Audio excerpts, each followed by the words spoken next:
உலகம் முழுக்க 1 பில்லியன் மக்கள் ஒபிசிட்டியுடன் அதாவது உடல் பருமனோட வாழ்கிறார்கள். நம்ம பொதுவாக ஒபிசிட்டின்னு எப்போ சொல்லுவோம்னா பிஎம்ஐயை கணக்கில் வச்சு நம்ம சொல்லுவோம். அதாவது மேற்கத்திய நாட்டில் உள்ள மக்களுக்கு பிஎம்ஐ 22லேருந்து 25க்குள்ளே இருந்தால் அவங்களுக்கு நார்மல் சொல்லுவோம். 30க்கு மேலே போச்சுன்னா ஒபிசிட்டின்னு சொல்லுவோம். ஆனால் இந்த பிஎம்ஐ நார்மலாக இருந்தாலும் நமக்கு நோய்கள் வர்றதுக்கு பல வாய்ப்புகள் உண்டு. ஏன்னா இந்த பிஎம்ஐ நமக்கு வயிற்றில் தங்குற கொழுப்பை கணக்கில் எடுத்துக்கிறது கிடையாது. அப்போது இந்த பிஎம்ஐயை தவிர வேறு எதையாவது உபயோகித்து நமக்கு வரவிருக்கும் நோய்களின் ஆபத்தை தெரிந்து கொள்ள முடியுமா அப்படின்னா ஆமாம், தெரிந்து கொள்ள முடியும். அதுக்கு பேர் தான் வெய்ஸ்ட் சர்க்கம்ஃபரன்ஸ் அல்லது இடுப்பின் சுற்றளவு.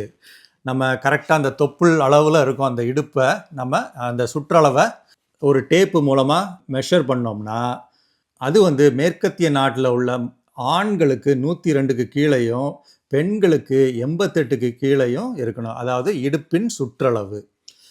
ஆனால் ஆசிய கண்டத்தில் உள்ள மக்களுக்கு அது இன்னும் குறைவாக இருக்க வேண்டும். இந்தியர்களுக்கு இன்னும் குறைவாக இருக்க வேண்டும். அதாவது ஆண்களுக்கு 90 சென்டிமீட்டர் கீழவும் பெண்களுக்கு 80 சென்டிமீட்டர் கீழேயும் இந்த இடுப்பின் சுற்றளவு இருக்கும்.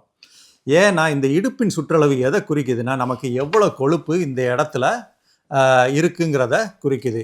அப்போது இந்த உண்மையான அபாயம் எதனால் வருது? இந்த விசரல் ஃபேட்டுனால, அதாவது இந்த இடுப்பை சுற்றி இருக்கிற கொழுப்புனாலையும் நம்ம உறுப்புகளை சுற்றி இருக்கிறது பொதுவாக அந்த கல்லீரலில் சுற்றி இருக்கிறது, அதாவது ஃபேட்டி லிவர், அதே மாதிரி சிறுநீரகத்துலேயும் இந்த கொழுப்பு தங்கி இருக்கலாம்.